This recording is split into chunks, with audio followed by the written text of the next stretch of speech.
Good afternoon and welcome. I'm Fred Kemp, President and CEO of the Atlantic Council.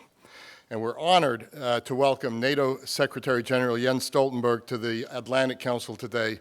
Mr. Secretary General, I think the size of this audience, number of cameras in the room show huge interest in your trip. And I'll get back also to a couple of reasons why the interest may even be a little higher than normal in NATO on this trip. The Atlantic Council was founded with a goal of supporting constructive U.S. engagement in the world alongside our closest allies and friends in Europe and elsewhere. For that reason, we frequently host global leaders visiting Washington, D.C. For us, however, nothing gives us more pleasure and pride than hosting the Secretary General of NATO. These are the Atlantic Council's roots. NATO is at the heart of our mission of working together to secure the future, and it remains very much at the heart of America's role and purpose in the world. As President Obama said today, NATO is a linchpin, a cornerstone of our engagement in the world.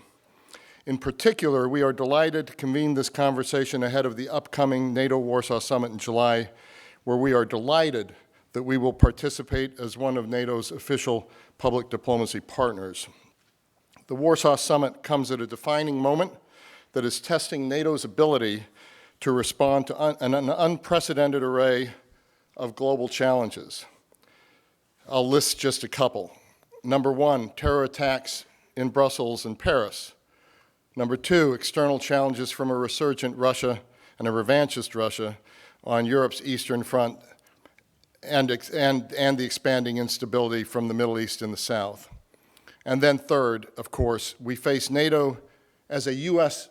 presidential campaign issue and see it as a chance to engage the broader public in a reaffirmation of the alliance's enduring value and specific contributions.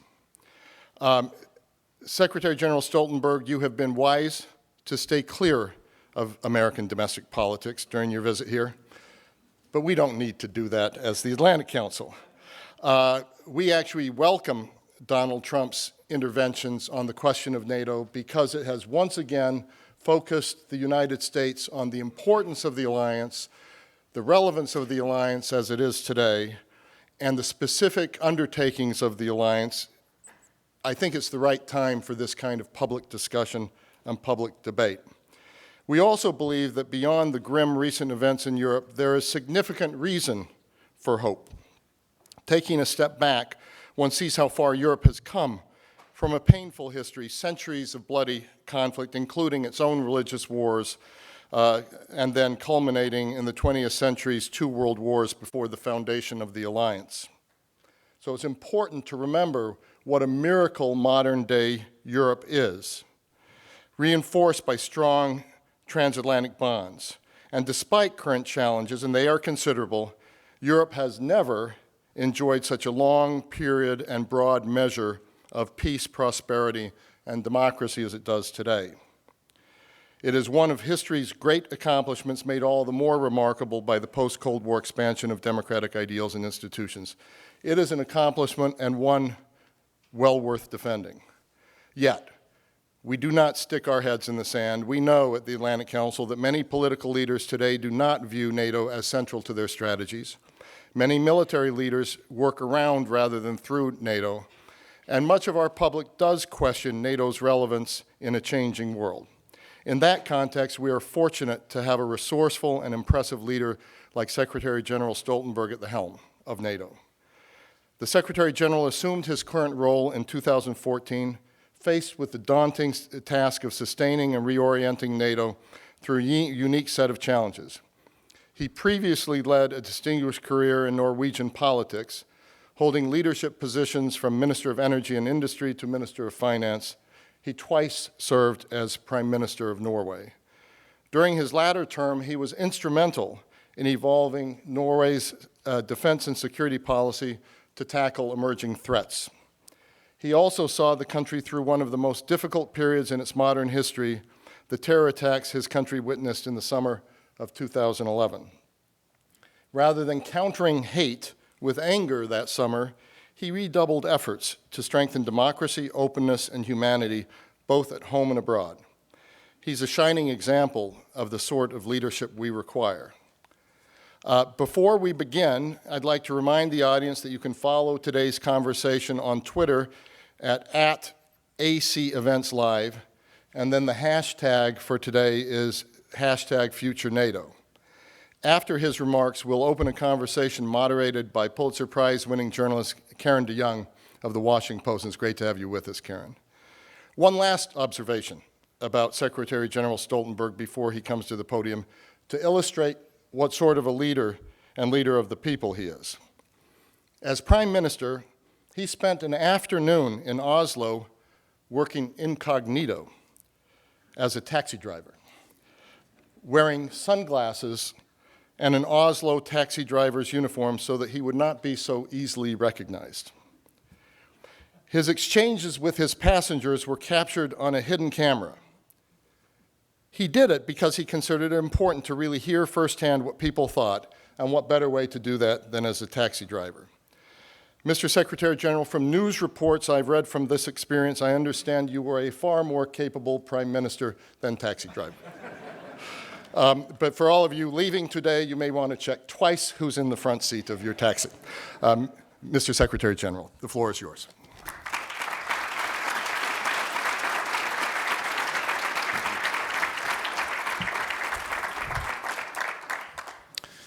Thank you, Fred, for that kind introduction. And also thank you for reminding me on the fact that I was a taxi driver for, I think it was 5 hours.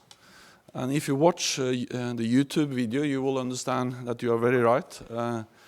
It's not only, what I say, it's obvious from that video that it's better for passenger safety in Norway that I concentrate on being Secretary General in NATO instead of trying to drive taxis in Oslo. But it was a great experience, and I promise I will not try to drive taxi in. Also, I will perhaps I will be a passenger in a taxi in Washington, but never drive a taxi in Washington. That will be a great danger. It's great to be here, and it's great to see so many people in the audience, and I welcome all of you, and I see also many from the diplomatic community. And I would like to thank the Atlantic Council for organizing this event and for inviting us all. And especially thanks to Fred and to Diamond for making this possible. And also because under your leadership, the Atlantic Council has tirelessly worked to promote ever closer transatlantic cooperation. And in today's dangerous world, transatlantic cooperation is needed more than ever. NATO embodies that cooperation. An alliance of 28 democracies, representing half of the world's GDP and half of the world's military might. A unique alliance that brings to bear the strength and the unity of North America and Europe. That strength and that unity is what I want to discuss with you today. Why it matters, how it is shaping our response to the actions of a more assertive Russia, and how it must define the way we tackle ISIL and the other challenges we face in the Middle East and North Africa. The transatlantic alliance has its roots in common culture and values. These are bonds which carried us through the Cold War. Today, NATO continues to serve the interests of each and every member. Security, prosperity, and open societies. None of these values are guaranteed by NATO alone, but all would be at greater risk without NATO. A safer and stronger Europe means a safer and stronger United States. That was the rationale behind the decision to create the alliance, and it is just as valid today. Because NATO is as much an American organization as it is a European one. This was the spirit in which the alliance responded when the United States was attacked on 9/11. The only time the alliance has invoked Article 5 of the Washington Treaty, which makes clear that an attack against one ally is an attack against all. That collective decision led to NATO's biggest ever operation in Afghanistan, where hundreds of thousands of soldiers from Europe, Canada, and NATO partner countries have served alongside US forces, and where many have given their lives. Without NATO, transatlantic cooperation would be weaker, Europe and North America less safe, and the world a more dangerous place. Take Russia. Last year, I spoke here in Washington about its destabilizing behavior, its military buildup, and its aggression against Ukraine. And I outlined how NATO is responding. We have made significant progress since then. NATO is becoming more agile, and we are increasing our readiness. We are reinforcing our collective defense, the largest reinforcement of our collective defense since the end of the Cold War. NATO's response force is now 3 times bigger than it was before, with a brigade-sized high readiness force at its core. We have set up a chain of new headquarters in the eastern part of the alliance, boosting our ability to plan and exercise and to reinforce if needed. The European Reassurance Initiative, launched by President Obama 2 years ago, has been key. I met with President Obama on Monday and thanked him for his strong leadership and strong commitment. I welcome his plan to quadruple funding for the European Reassurance Initiative. I welcome his plan, and this will increase our ability to strengthen the alliance. This increase of the European Reassurance Initiative would mean more US troops and equipment on European soil, more opportunities for Americans and Europeans to participate in joint exercises, more prepositioned equipment, and better infrastructure. Together, this bolsters our deterrence and our ability to respond with strength and speed. But transatlantic security does not rest upon American shoulders alone. European allies are stepping up. They are in charge of the new High Readiness Force. They play a major role in policing NATO's airspace and seas. Europeans are providing the majority of our forces in the Balkans, and for over a decade have contributed 1/3 of our forces in Afghanistan. They are also reversing the trend in defense spending after a long decline. In fact, last year, defense cuts in Europe came to a halt. 16 European allies spent more on defense than the year before.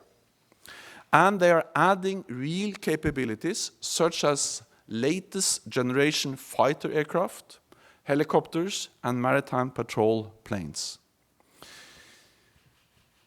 These are important first steps towards fulfilling our pledge to spend 2% of GDP on defense and to spend more on the capabilities we need.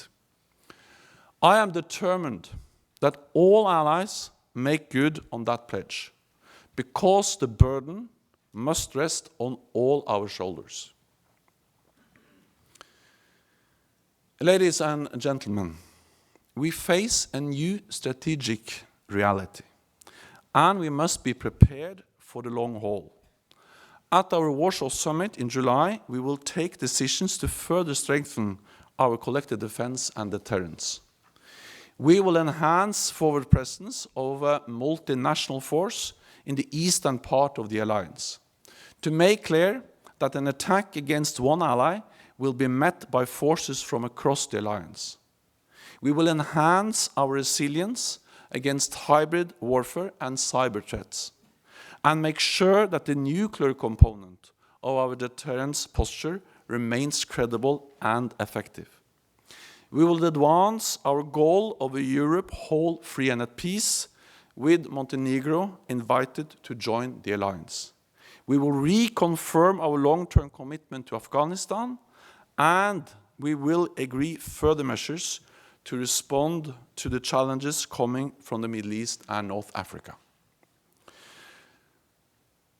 Because homeland defense is not just about what we do at home. It is as much about what happens beyond our borders, where we see fragile and failing states struggling to keep control over large portions of their territory. Millions fleeing the region in a humanitarian crisis of a magnitude not seen since World War II. Terrorist groups like ISIL taking hold of ungoverned spaces and spreading violence across the region and beyond, inciting attacks on our streets, from Brussels to Istanbul, from Paris to San Bernardino. These are attacks on our open societies, on the values we share. So our response must be strong, and it must be united. The international community is rising to the challenge.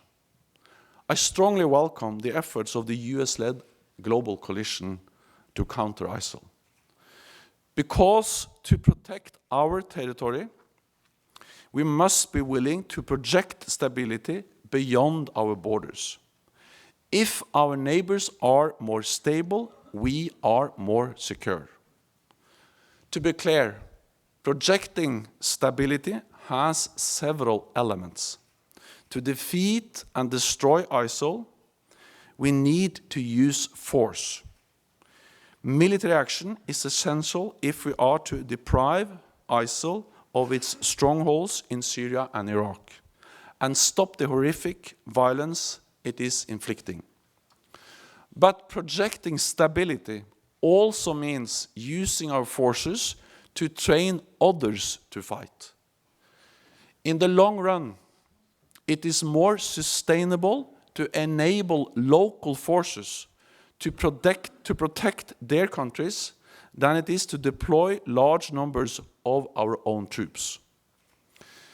That is an important lesson we have drawn from past operations. Training matters. In the fight against terrorism, building local capacity is one of our best weapons. And the earlier we can do it, the better. Because a few months can mean the difference between a fragile state and a failed state. So, while NATO has to remain an expeditionary alliance able to deploy forces outside our territory, NATO must also become a more effective training alliance. We need to upgrade our capacity building efforts and advance our cooperation with regional partners. And today I want to put forward 3 specific ways I believe we can do that. First, NATO needs to strengthen its ability to advise and assist local forces. And for that, we need to make training a core capability of the alliance. We have trained local forces across the world for more than 20 years, from sending advisory teams into ministries to deploying military and police trainers on the ground, including in dangerous environments. We know how to generate a multinational force of trainers. maximizing every contribution from allies and partners of all sizes. But today, we need a more robust approach, a responsive, ready-to-go capability, so that we can plan, coordinate, and deploy advisory, support, and training missions faster, and bring together the necessary tools for capacity building and training, as we actually are currently doing in Afghanistan. Last month, I visited Kabul, and I met with the men and women of the Afghan Air Force, pilots and mechanics trained by NATO. They were all very proud of what they are doing. And I also met a group of remarkable young women who are working hard to become pilots in the Afghan Air Force.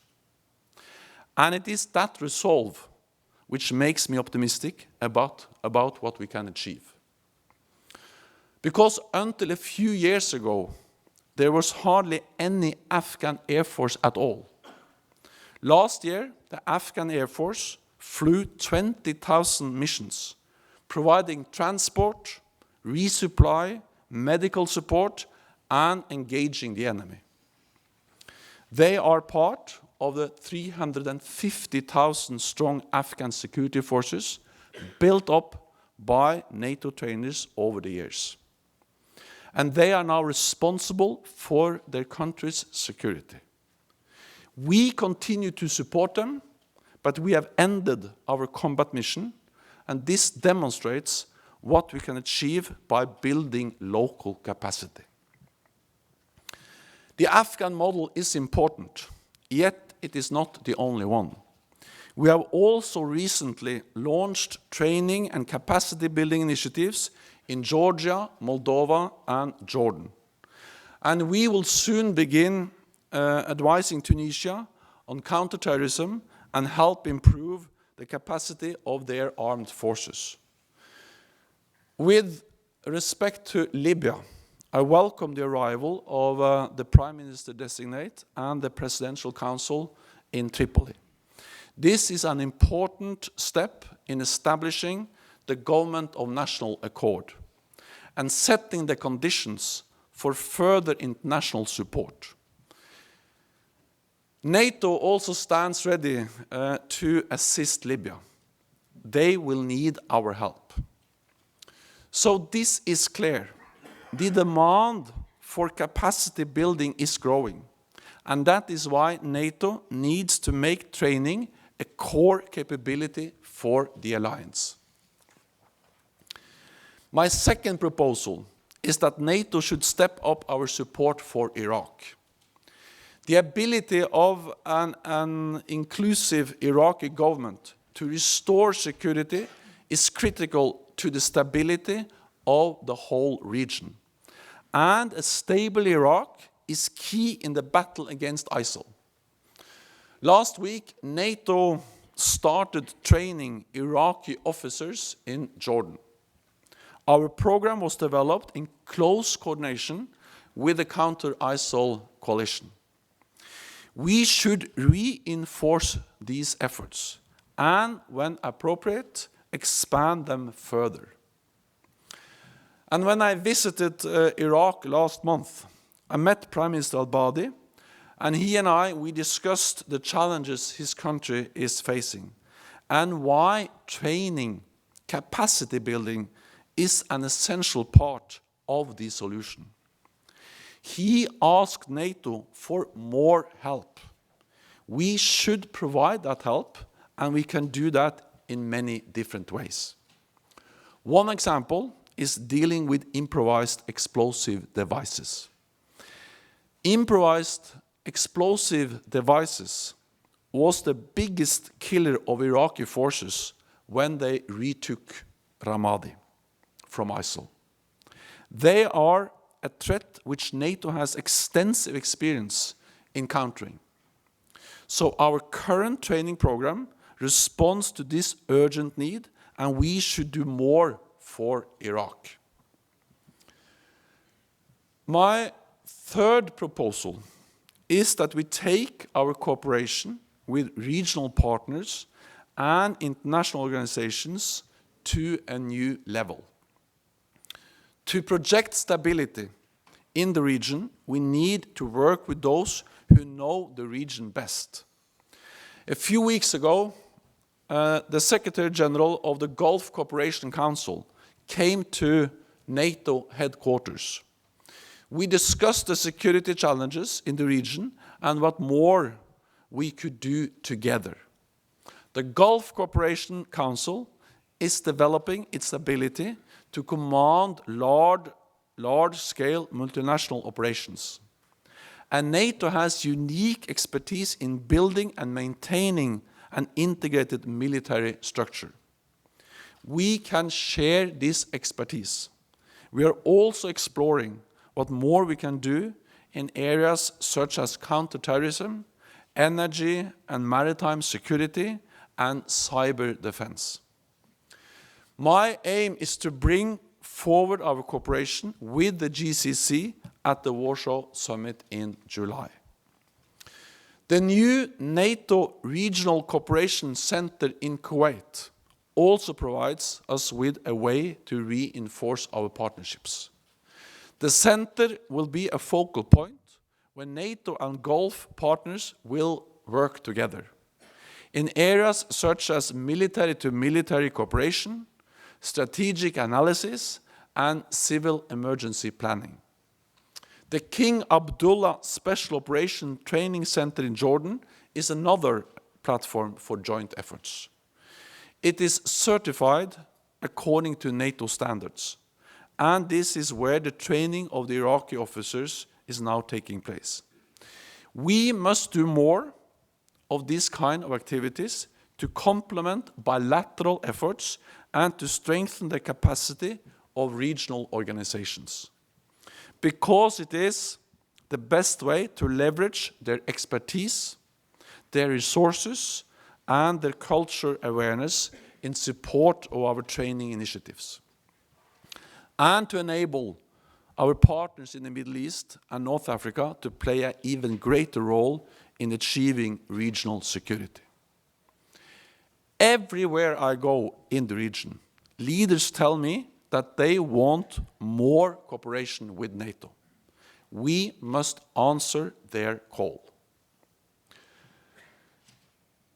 Ladies and gentlemen, the challenges from the Middle East and North Africa pose a direct threat to the transatlantic security, to our common values, and to our common interests. We must all work together to respond. We need to strengthen our own defenses and to make our partners stronger too. The threat from ISIL and other terrorist organizations will be with us for a long time. So we must bring all tools to bear. And NATO is a powerful tool in which all our nations have made great investments. For almost 70 years, NATO has brought Europe and North America closer together, providing security for both sides of the Atlantic. I know that I can count on continued leadership of the United States. I also know that the mutual interests of Europe and the United States are best served by a strong North Atlantic alliance, because the security of Europe and North America is indivisible. And it is only by standing together we will remain safe and secure. Thank you for your attention.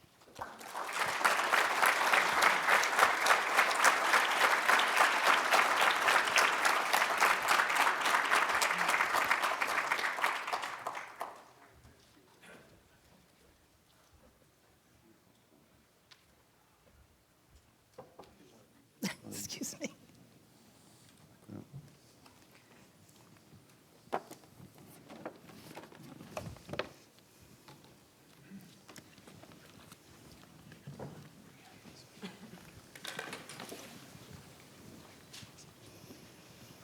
Thank you. Thank you, Mr. Secretary General. You've given us a lot to think about. I think that NATO's Secretaries General are frequent visitors to Washington. I don't think I've ever seen a visit where so much attention was paid. I was told that in your conversations with Congress today, you had a better attendance than has ever happened for a visiting NATO Secretary General. Obviously, it comes as an important time in this country as Americans are trying to figure out who will lead them into the next part of the 21st century. And your remarks on the subject of NATO's future address key questions about relevance, the why it matters part that you raised, that have obviously been front and center in the political debate here. So I want to talk about some of the specific initiatives that you outlined, but first would like to ask you, as a European who spends much of your time around European leaders, about that debate going on here. President Obama, who you met with this week, has repeatedly cited growing concerns expressed to him by Americans' allies about what he this week called some of the wackier suggestions being made by presidential candidates. Secretary Kerry spoke about it last night on television, again saying that European allies and other allies in the world, but particularly the Europeans, have expressed repeated concern to him. Many of the notions the presidents referred to have specifically talked about the transatlantic alliance, both trade and defense, and suggestions about the value of NATO. So I want to ask you if you've heard these same concerns, and when you Europeans are sitting around among yourselves, when the Americans aren't in the room, and you really let your hair down, is that what you talk about? How much concern is there in Europe? So I have less and less hair, so that's my problem. But if you watch old pictures of me, you understand what I mean, because I was very different then. First of all, I would like to say that I welcome that it's more attention to NATO and NATO-related issues in the American political agenda.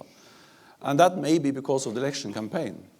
I will not be part of the election campaign. For actually decades, election campaign was an important part of my life. And it's very hard to not, part of election campaigns. But that's my previous life. Now I'm in some other kind of business, which is not addressing election campaigns, especially not in the United States.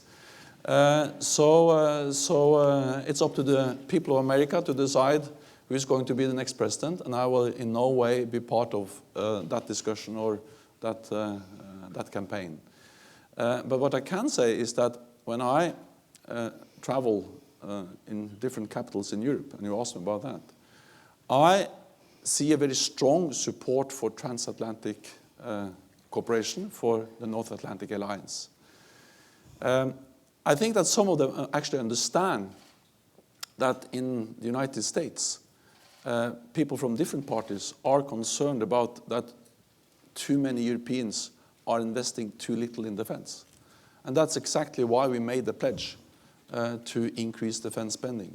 And that's exactly why I personally, every time I meet the political leaders in different European allied countries, urge them to do something with it. And that's also the reason why I welcome that at least last year they were able to stop the cuts. Also, to not reduce is not a very big achievement, but at least compared to continuing to cut defense spending, it is the first step towards moving in the right direction. And 2015 is the first year after we made the pledge in 2014. So it is the first step in the right direction after just 1 year. So I'm not certain whether you asked me about defense spending, but you asked me about whether Europeans are concerned. And they are concerned in a way that many of them understand that they have to contribute more to our collective defense, and that we don't have a fair burden sharing now. And that's also the reason why all 28 allies, all of the Europeans, agreed on the pledge we made in 2014 to step up their investments in defense. Well said. Obviously, there are concerns about, in this country as well as in Europe, about how some of the conversation has been phrased about NATO. But the overall question, beyond the question of burden sharing, about NATO's relevance is not really a new one. Sometimes it's spoken of in monetary terms. Europeans are free riders, and I think you've addressed that just now and certainly in your remarks and shown that that situation, in fact, is improving. But more broadly, in the years since the Cold War ended, you've had a lot of foreign policy experts from George Kennan to Donald Rumsfeld questioning whether NATO should survive. And most of those concerns were based on the end of the Soviet Union. You spoke of the largest reinforcement of collective defense since the end of the Cold War. And certainly some of NATO's Eastern members have argued that the Cold War never really ended. General Breedlove spoke recently of a shift in NATO doctrine from assurance to deterrence, which I think in some ways is arguably a return to the past. But I wonder if you could talk a bit about Russia, what you think the actual threat is that Russia poses to the alliance right now. What are Putin's goals? Are his actions arguably a response, as some argued years ago, to NATO's expansion right to Russia's borders? Is there a limit that you see to, I'll say Putin, but Russia's desire to expand its own sphere of influence? Or do you think they see it as a defensive mechanism? I will say some words about Russia in a moment, but I will start by commenting on the introduction to the question, because that was also related to this concern whether part of the debate in the United States provides reasons for concern in Europe, that the United States is not focused on Europe, that the United States is not going to continue to be part of our transatlantic alliance and so on. So first of all, I would like to say that the first time I visited the United States was in 1980. And then I was 21 years old. No, well, 21 years old. And I visited the United States together with my father. He was then defense minister of Norway. And we traveled for a week around the United States at different military bases and different political think tanks and so on. I guess some of the people here are still around. And then the main issue then was the concern about that the United States was not going to be supportive of Europe. And that was in 1980. So we have been concerned for many years, but we are still going strong. So it means that, of course, we shall always be a bit concerned, but at the same time we have to see that we are able to deliver every day as a strong alliance, the strongest ever and the strongest in the world. And we are able to deliver deterrence, we are able to deliver collective defense, and we are able to stand together when it's really needed. So for instance, as I mentioned in my speech, the first time and the only time ever we have invoked the collective defense clause was after an attack on the United States. And then Europeans stepped up to help and support our ally, the United States. And 1/3 of the forces, as I said, in Afghanistan, they have come from Canada, Europe, and European NATO partner countries. And more than 1,000 European and Canadian soldiers have lost their lives in Afghanistan. And many more have been wounded. So it's just a strong example of how European allies stand together with the United States when needed. Then, of course, I would like us to do more. Yes, so we will address defense spending and other issues. But the alliance is working. The alliance is delivering. We are providing deterrence every day, and we stand together in different operations and missions around the world. And we have done that every day since 1980, since I was concerned the first time. So I'm permanently a bit concerned, but quite successful. And that's a good, mix for the alliance. Then about Russia. We don't see any imminent threat against any NATO-allied country, including the countries in the eastern part of the alliance. But what we see is a more assertive Russia, responsible for aggressive actions in Ukraine and willing to use military force, not only invest in Russian military capabilities, but also the willingness to use those capabilities to intimidate neighbors, to change borders in Europe, annex Crimea, destabilizing eastern Ukraine, and having troops in Georgia, in Moldova, and so on. And this is, of course, of great concern. And that's the reason why we are responding. And when I say we, I mean United States and Europe together. Before we didn't have forces in the eastern part of the alliance. Now we have forces there on a rotational basis. And we have substantially increased our readiness to redeploy forces if needed. So again, I'm concerned, but as long as we are able to adapt, and because we are able to adapt, we are in a way responding to those concerns and making sure that the Baltic countries, all NATO allied countries, are safe because NATO is there. But do you have a sense of what the ultimate goal is of Russia's actions as you try to strategize to provide this deterrent capability and this kind of show of strength? What is your sense of what they're hoping to achieve? It's always dangerous to speculate too much, but what we see is that Russia is trying to re-establish a sphere of influence around its borders.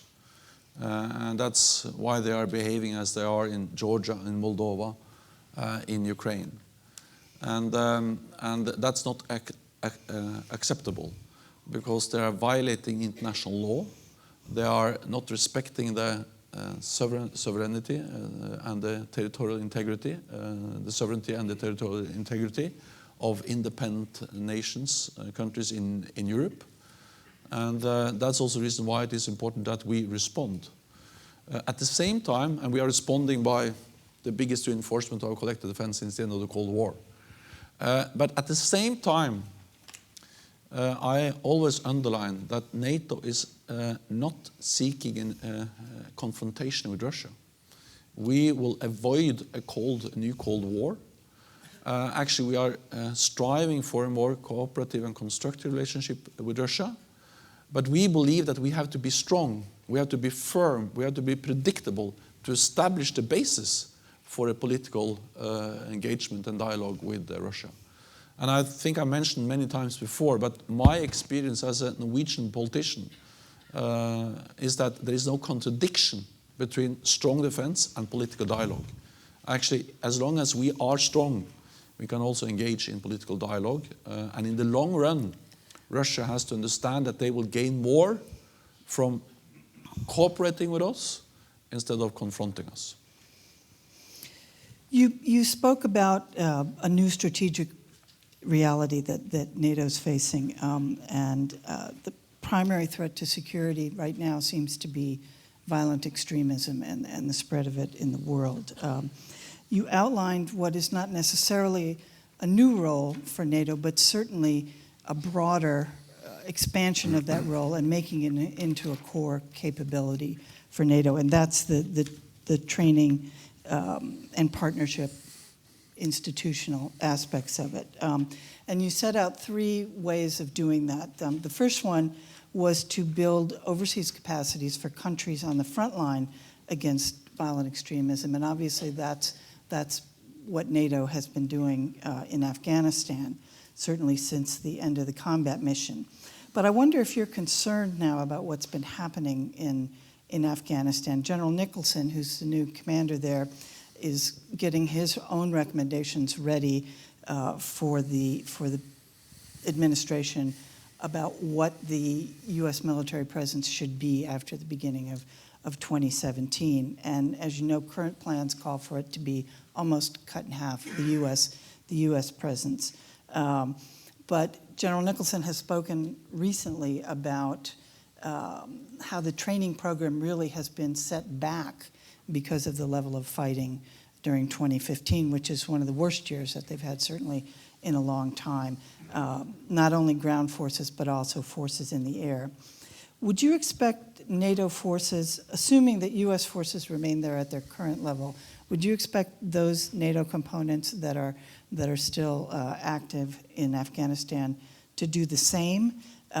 What do you think is the likelihood that they would be, as some U.S. forces have been dragged back into the fighting as it becomes more difficult there, and certainly as the fighting season starts to ramp up again? The situation in Afghanistan is not easy, and actually it's very difficult. And I visited, as I said, Afghanistan just a couple of weeks ago. And there is fighting. The Afghan National Army and Security Forces, they have also lost many soldiers, and Taliban is trying to control different parts of the country, and we have many other groups, Al-Qaeda, different terrorist groups. We also have some ISIL in Afghanistan, and it's in no way an easy situation.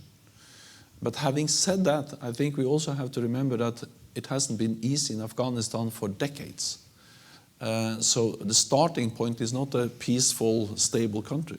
The starting point is a country which was a safe haven for international terrorists, with Taliban in Kabul controlling the country. And what we have achieved is that we have been able, through the NATO presence there for many years, to build a strong national Afghan army and security force, which is capable, professional, and strong enough to take responsibility for the security in the whole country. That's not a small thing, that's a big thing. So we have been able to end our combat mission because we have enabled them to do the fighting. And I think very much that we should continue to enable them, continue to support them. Therefore, I think it was a right decision of President Obama to maintain the current force levels through 2016. At the same time, the US administration and the President has announced that they will go from 9,800 or 9,800 to 5,500 by the end of the year. What we haven't yet decided in NATO is then what the other allies will do. That is something we will address and decide by the latest at our summit in July. Regardless, in a way, of what we finally decide when it comes to the scale and the scope of the Resolute Support Mission, we have already decided that we will continue to support them also into 2017, but we haven't decided on the force levels, and we haven't decided exactly on the scope of our presence in 2017 and beyond that. So I'm not able to answer you precisely, exactly how our presence will be into 2017, but what I can say that we will continue to support them, continue to train them and advise them, and that we will continue to fund them.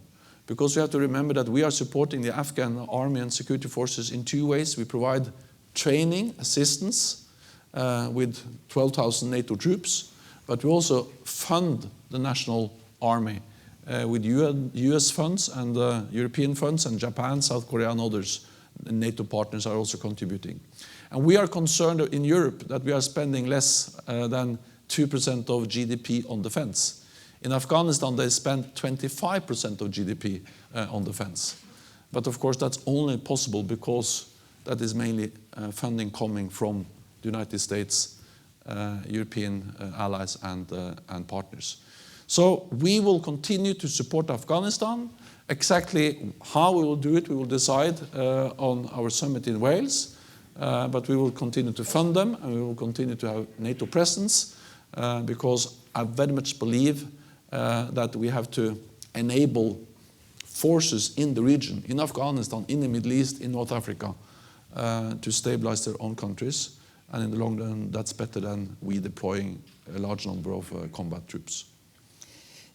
Just to continue on that theme of training as a core capability, you spoke about Iraq and the role, the expanded role that NATO could play there. There's been some suggestion that the coalition itself is sort of a coalition of the willing, an ad hoc structure, really without any particular structure, and that perhaps this is a role that NATO could play, that NATO could take over some of the organizational aspects of training as well as putting the various components in place to do it, and that NATO could actually serve in a way that it has in Afghanistan as a kind of secretariat for that war.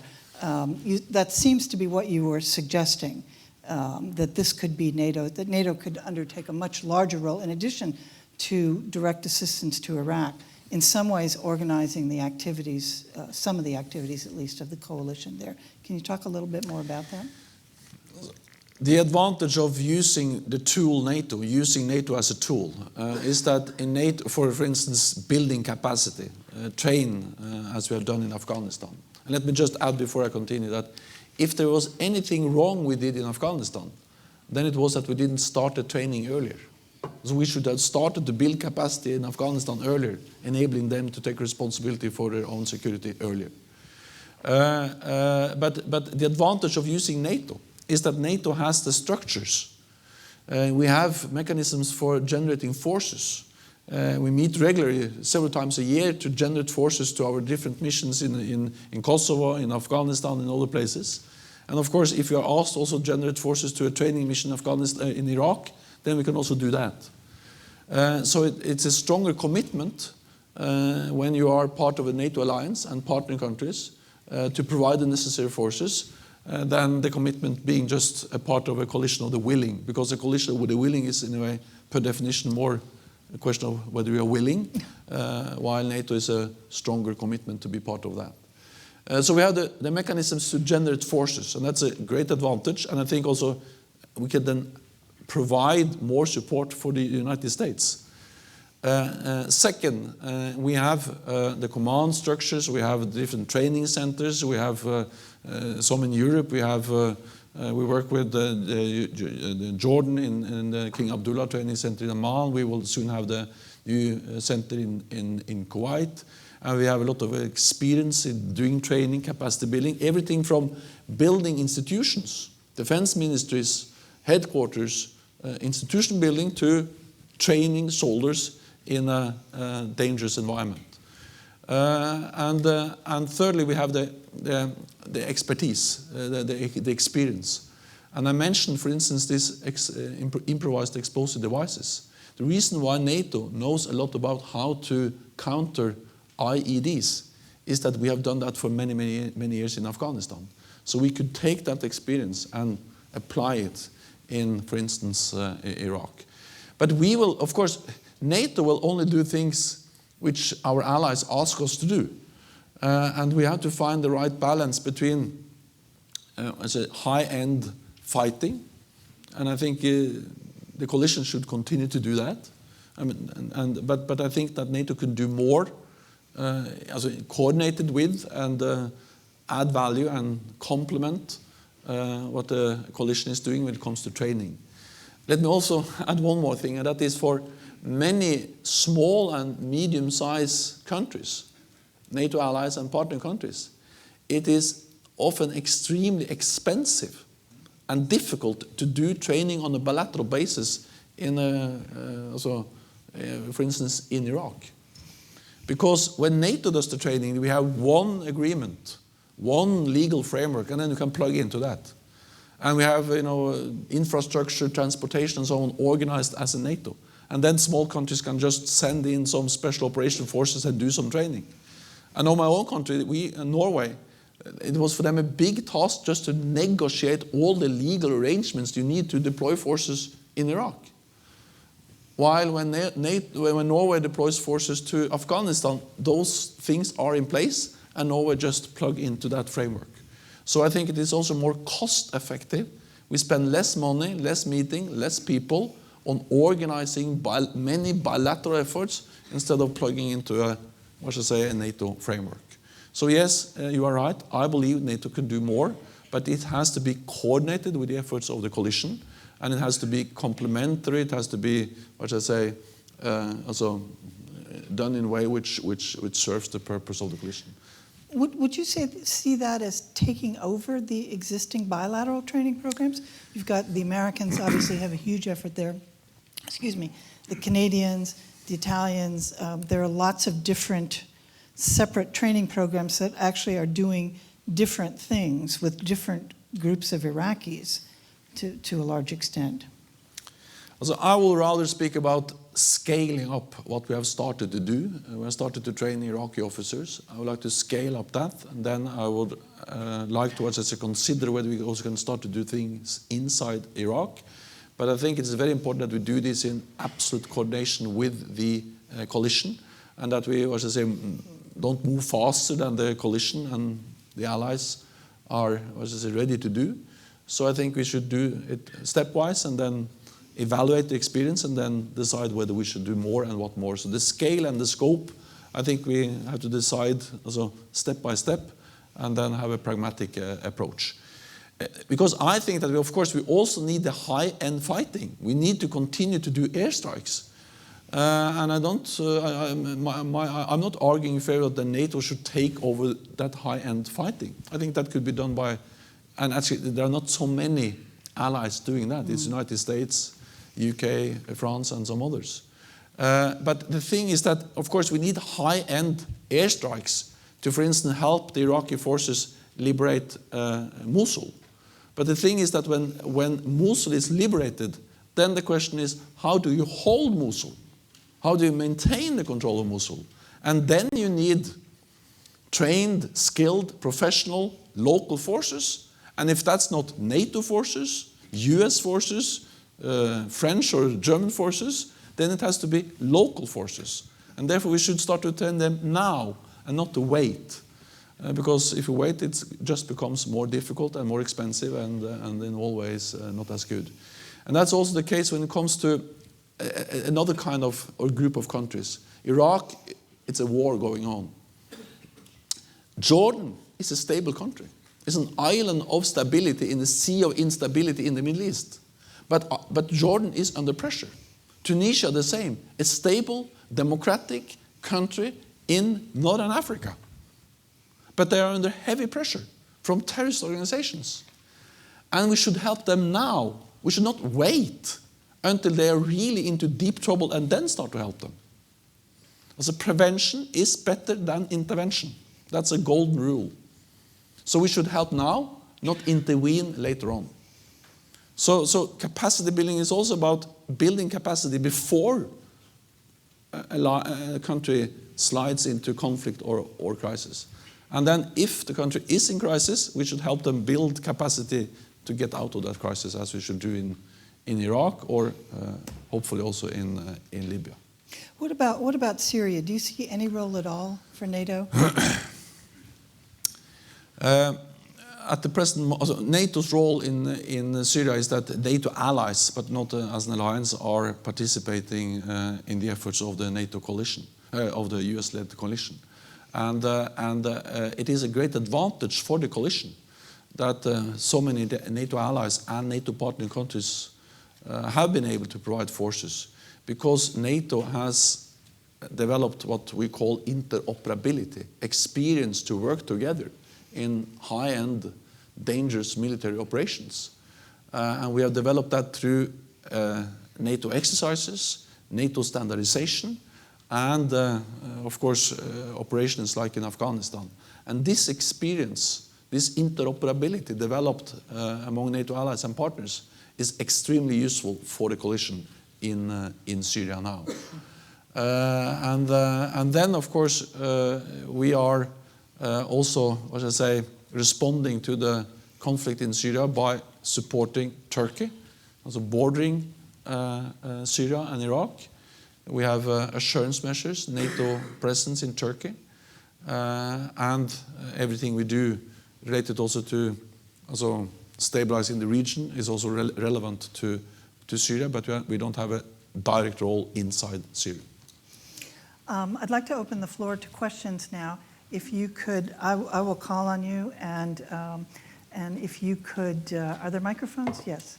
And identify yourself, and hopefully ask a quick question so that we can have a lot of response here. Yes, sir, go ahead.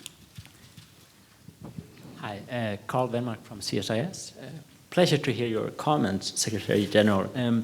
I was wondering, you talked about how NATO can work closer with regional allies to stabilize fragile states. And I was wondering if you see a role for some of NATO's partners. I'm thinking of Sweden and Finland, for example, in particular, who have unique state building and security sector reform capabilities. Is there a role for them here? And would that be a way to closely integrate them into NATO and even getting them sort of persuade them for a membership in the long-term road rather than having sort of the classic Russia debate? Would this be a way of making them more closely integrated into the NATO network? Thanks. I absolutely see a role for Sweden and Finland joining our efforts to build capacity in North Africa, the wider Middle East region. And Sweden and Finland is already contributing, and I welcome that very much. And that's one of the advantages of NATO, is that we have proven our ability to mobilize partner countries. For instance, in Afghanistan, Sweden and Finland have participated and contributed a lot. So I welcome that very much, and I would like to see more of that. And again, this is important for the missions where Sweden and Finland participates, but we also have to understand that a way we are really developing our ability to work together with Sweden and Finland, the interoperability, is through big military operations like Afghanistan and perhaps also other places. And yesterday I visited Fort Bragg, and I met with the 82nd Airborne Division. And they told me about how they have been able to develop interoperability, also ability to work together with different military units by being stationed in Afghanistan and working with NATO allies, but also with Sweden and Finland. Whether this will, have any impact on the membership debate in Sweden, I don't know. But I have said before that I have lost 2 referendums in Norway trying to convince Norwegians to join the European Union. So you should not ask me for advice on how to convince the Swedes to join NATO. That's on the level of taxi driving. So it's Yes, sir. Thank you, Rahim Rashidi with Kurdistan TV. What are Russia and Iran's roles in Syria? Thank you. And your opinion of Kurdish forces Peshmerga role in fight against ISIS? Thank you. The Peshmerga forces play an important role, and many NATO allies and partner countries are providing training for Peshmerga forces as a part of the efforts to degrade and destroy ISIL. So I think that that's an example of how we are building local capacity. We do that already, but what I'm arguing in favor of is to do that more and in a more organized framework, more cost efficient and with greater impact. Russia's role in Syria is that they, and also Iran, is that they support the Assad regime. And they have declared that very clearly. And they have done that by deploying military forces in Syria. Even though there has been some reductions in the Russian presence, Russia still have substantial military forces in Syria. Air forces, ground forces, and naval forces in the eastern Mediterranean. So the main role of Russia in Syria is to support Assad. Wow, so many of you. Yes, ma'am. I told you NATO was a hot topic now. Yeah. I'm from GCC. I am from UAE. And I want to ask you about how do you evaluate your relation with GCC in terms of cooperation. I believe they look for more from NATO rather than just building their capabilities. Can NATO assure them stability and security in the region vis-a-vis the Iran? And the other question is, how much can you give NATO in projecting stability in the region? How much from 10 you give mark for NATO in the Arab region and projecting stabilization? Well, as I said, I very much believe that we can expand, enhance our cooperation with the Gulf Cooperation Council. And I visited the United Arab Emirates a couple of weeks ago. And I think that, in a way, by helping countries in the region to stabilize the region, we are, of course, also making the countries more secure. The whole idea is that if our NATO's neighborhood is more stable, they are more secure and we are more secure. So it's not, in a way, security is nothing you get less of if you share it. You get more security if you create security together. So I strongly believe in us working together with the GCC. I also believe that the GCC countries can help us working jointly, for instance, with fighting ISIL, with building capacity in a country like Iraq. So for me, we have to do many things at the same time, and we have agreed that we will start to step up, and hopefully we will be able to make decisions related to this at our summit in Warsaw. Yes, in the back, way in the back, the lady in the red.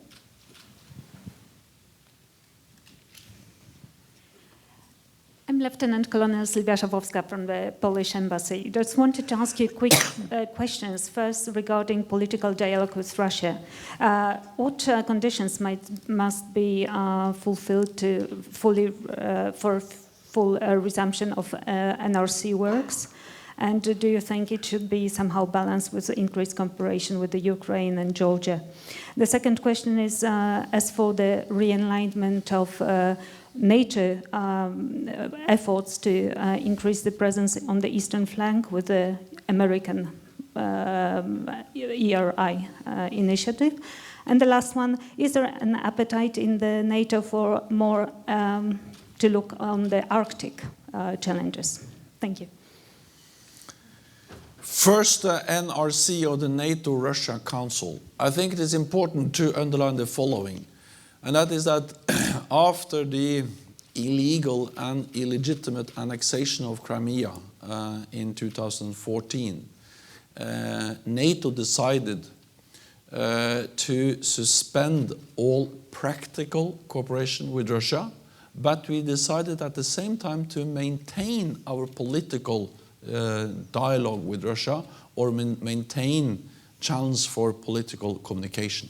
So the NATO-Russia Council has never been suspended.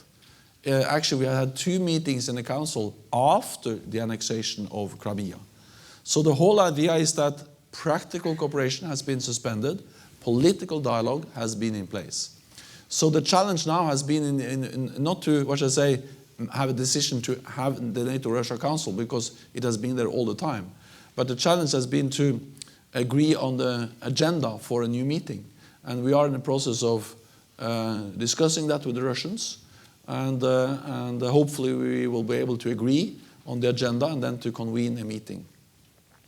Let me underline that for me, dialogue is not an expression of weakness.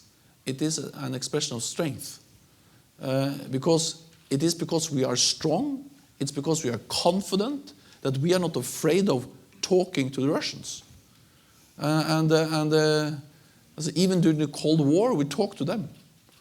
And I think it's in our interest to talk to them on many different issues, especially risk reduction, transparency related to military activity. I think, for instance, that the downing of the Russian plane over Turkey just underlined how important it is that we do our utmost to have military-to-military communications, to have transparency, predictability, to avoid that kind of incidents. We have to try to avoid them, and if they happen, we have to make sure that they don't spiral and come out of control and create really dangerous situations. So dialogue is not weakness, dialogue is strength. Oh, sorry, it was 2 more questions. I forgot them. No, the eastern part of the alliance. Well, we are in the. So we decided at our defense ministerial meeting in February to increase our military presence in the eastern part of the alliance, the Baltic countries, Poland, perhaps also Romania, Bulgaria. Exactly the scale and the scope is not yet decided. We are working on that now.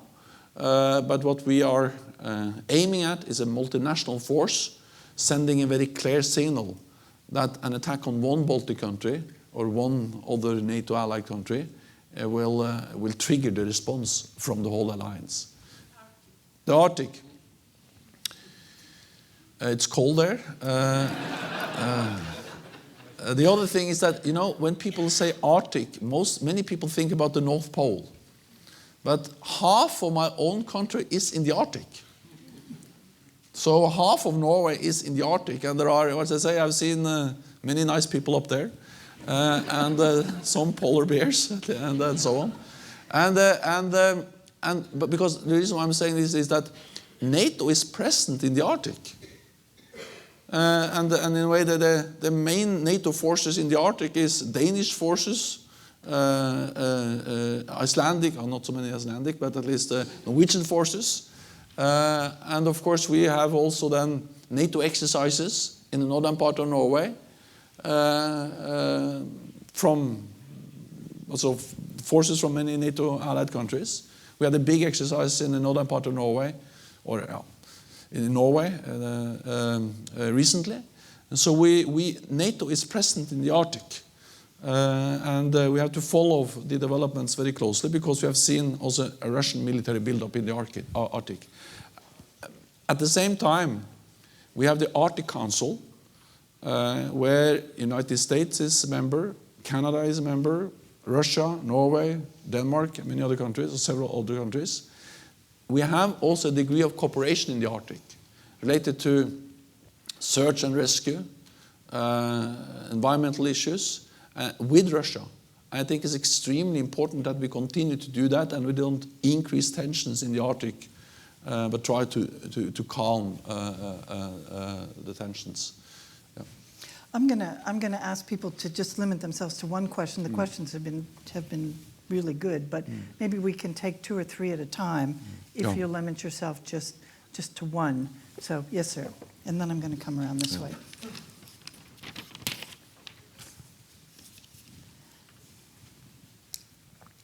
Thank you. Ahmed from Al Jazeera TV. Turkey, there are so many voices that are saying that the NATO would be better off without Turkey. They are claiming that Turkey has betrayed the alliance, is helping, collaborating with ISIS in a way or another, is fighting the Kurds who are fighting ISIS, which is fighting the West. How do you comment on that? We'll take one more. Yes, sir. Yes.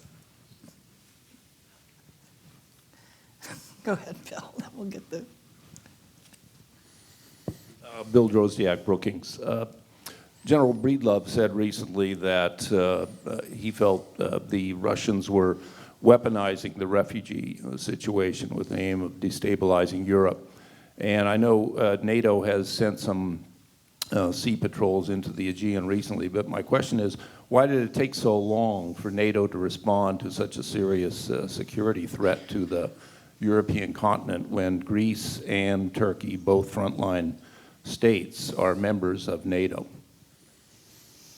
Those are 2 hefty questions. So. 2 questions. First of all, the problem is normally not too many questions, but 2 long answers. So, but it's hard to be very brief because the questions are important and demanding. First, on Turkey. Turkey participates in the coalition fighting ISIL. Turkey provides military assets, but in addition, Turkey provides infrastructure, bases, the Incirlik base, and other facilities for the efforts of the coalition fighting ISIL. So without Turkey, it would have been much more difficult to, for instance, conduct many of the airstrikes and so on fighting ISIL. Second, Turkey is the NATO ally most affected by the influx of refugees. They host more than 2 million close to 3 million perhaps, refugees. So Turkey is heavily affected by the crisis in Iraq, Syria, ISIL.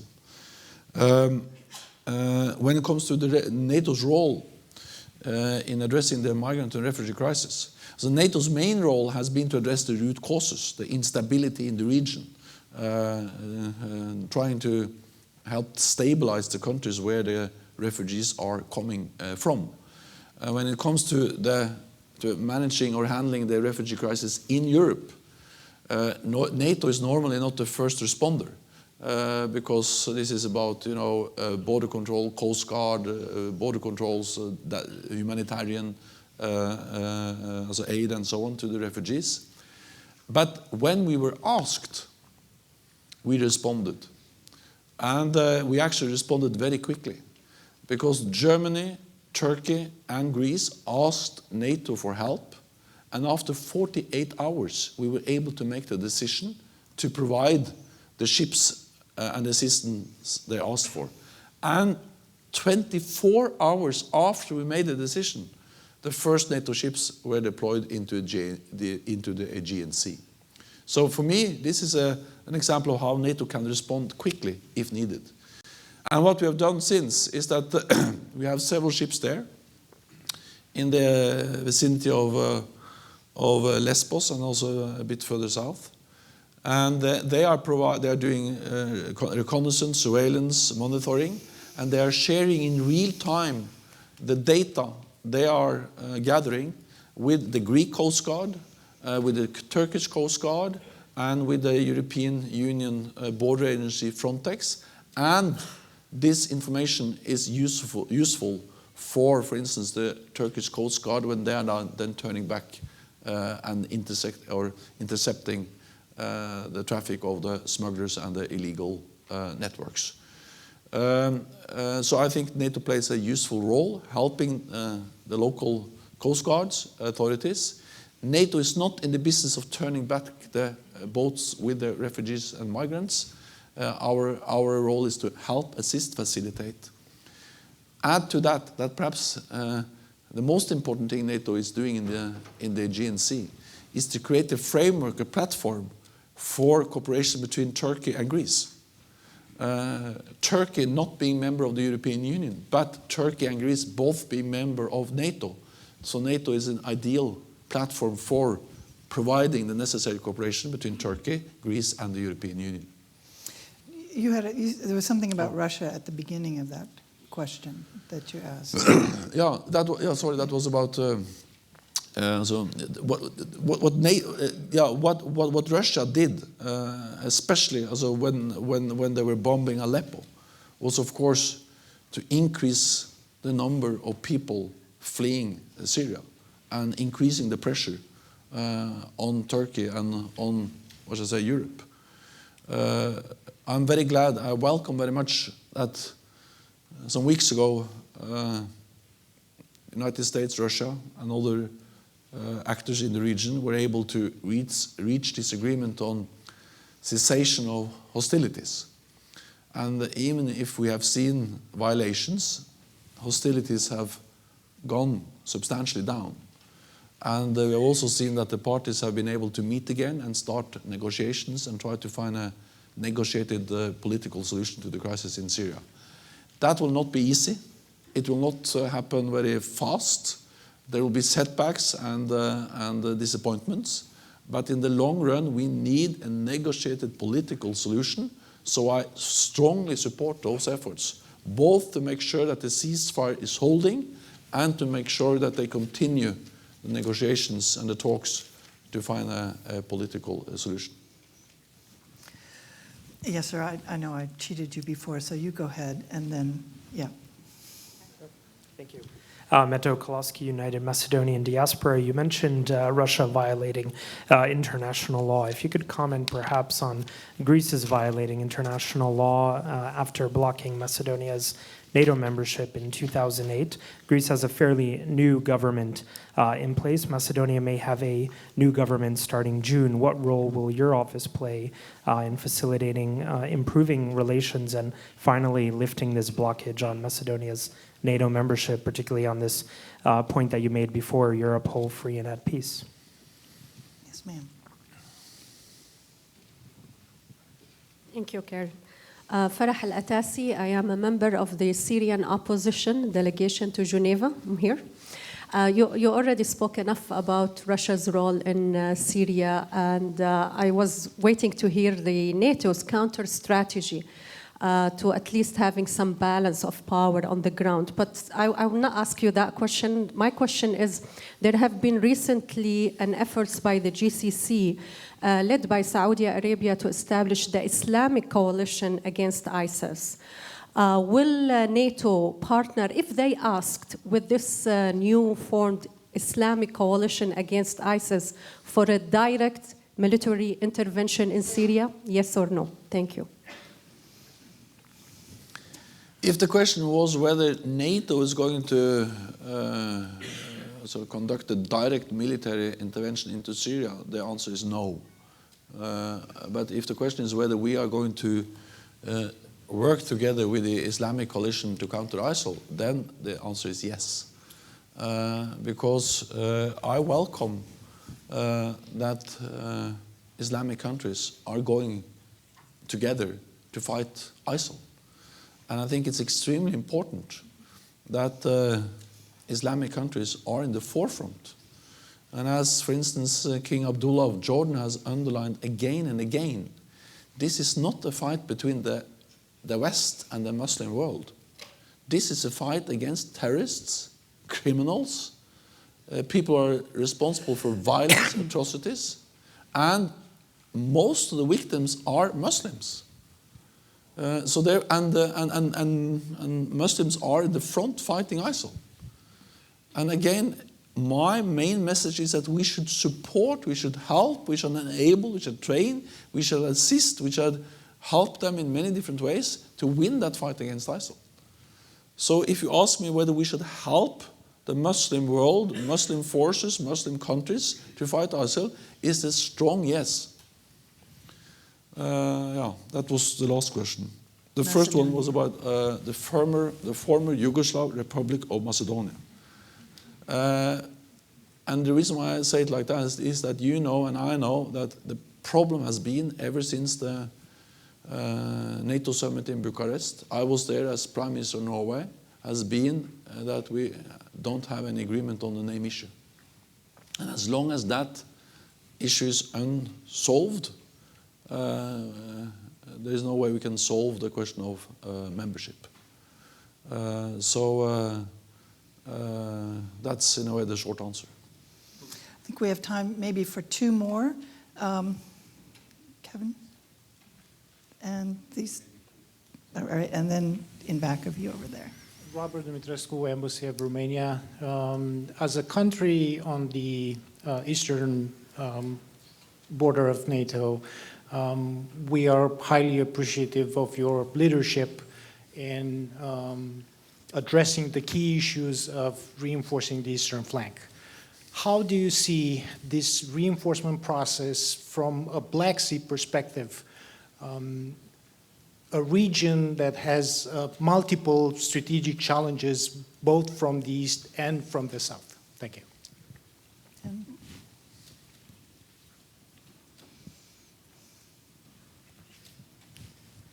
Hello, through the podium, I'm Kevin Barron with Defense One. Last week, Secretary Carter at CENTCOM said that the U.S. was talking to NATO about joining the counter-ISIL coalition as NATO for the first time, which would be a change. So I'm wondering, what would that involve beyond advise and assist? You just said that NATO would assist with the counter-ISIL campaign. Would that involve on-the-ground troops, special operators, air, sea? What else besides the advise and assist mission? First, Romania. The Black Sea is very important, and we have seen that Russia is developing what the experts call A2AD, or anti-access area denial capabilities. and they are deploying those capabilities, for instance, in Crimea. And we see a pattern all the way from the Barents Sea, the Baltic Sea, down to the Black Sea. And of course, one of the reasons why we are increasing our presence in the eastern part of the alliance, why we are increasing the readiness of our forces, and why we are also developing our capabilities, is that NATO has to be able to overcome those A2AD capabilities, which we also see in the Black Sea. Our maritime presence is important, and part of the high readiness force we have established, we also have a maritime component there. We normally speak about this high readiness brigade, but there is an air component and there is a maritime component, and that's part of our response to what we also see in the Black Sea.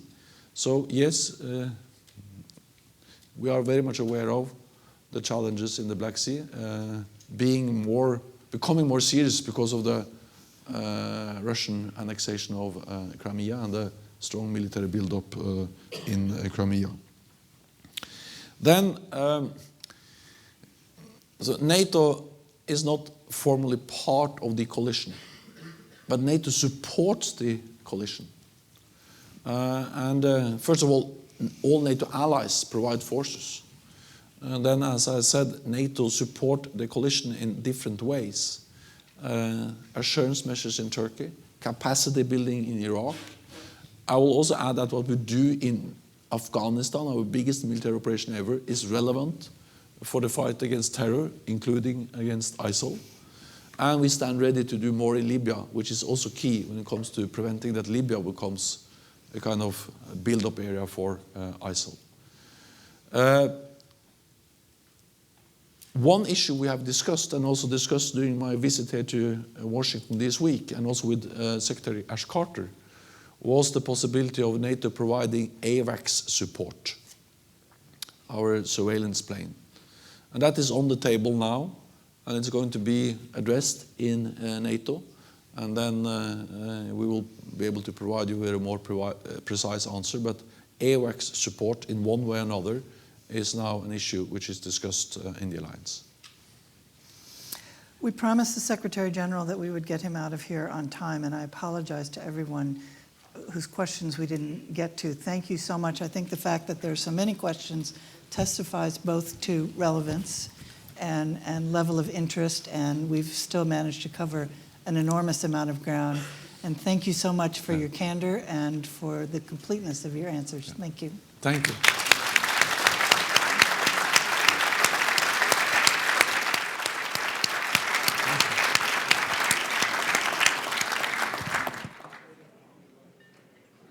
Ladies and gentlemen, please stay in your seats as the Secretary General exits the room. Thank you.